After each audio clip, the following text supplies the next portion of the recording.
আপনি কি জানেন কেন এই অধিক মাস? এর নাম বদলে কেনই বা হলো পুরুষোত্তম মাস? কেন বিষ্ণুদেব নিজের নাম দিলেন এই অধিক মাসকে?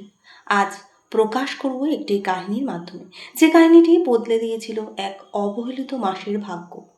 মহাকাশে ঘুরছে 12টি মাস, প্রত্যেকের সম্মান আছে, গৌরব আছে, কিন্তু সেই অধিক মাসটি দাঁড়িয়ে আছে যে নিঃসঙ্গ, অপমানিত।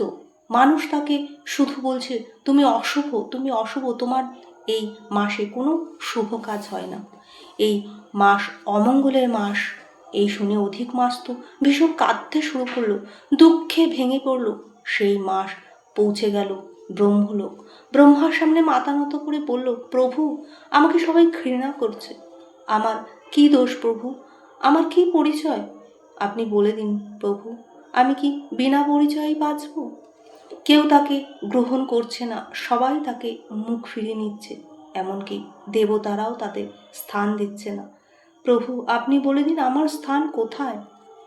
সেই অধিক মাসটি সব হারিয়ে হাঁটতে হাঁটতে সে ব্রহ্মলোকে পৌঁছে গেল। সেখানে দেখল স্বয়ং ভগবান বিষ্ণু হাতে শঙ্খ, চক্র, গদা, পদ্ম। সে বলল, প্রভু, আমার নাম শুনলে সবাই আমাকে ঘৃণা করছে, অপমান করছে। প্রভু, আপনি বলে দিন আমার কি করা উচিত? তখন ভগবান বিষ্ণুর হৃদয় করুণায় ভেঙে গেল। প্রভু বলল, আজ থেকে তুমি আর অবহেলিত হবে না। তোমাকে আমার নিজের নামে পরিচয় দিচ্ছি। আজ থেকে তোমার নাম হলো পুরুষোত্তম মাস। ভিডিওটি ভালো লাগলে অবশ্যই কমেন্টের মাধ্যমে জানাবেন।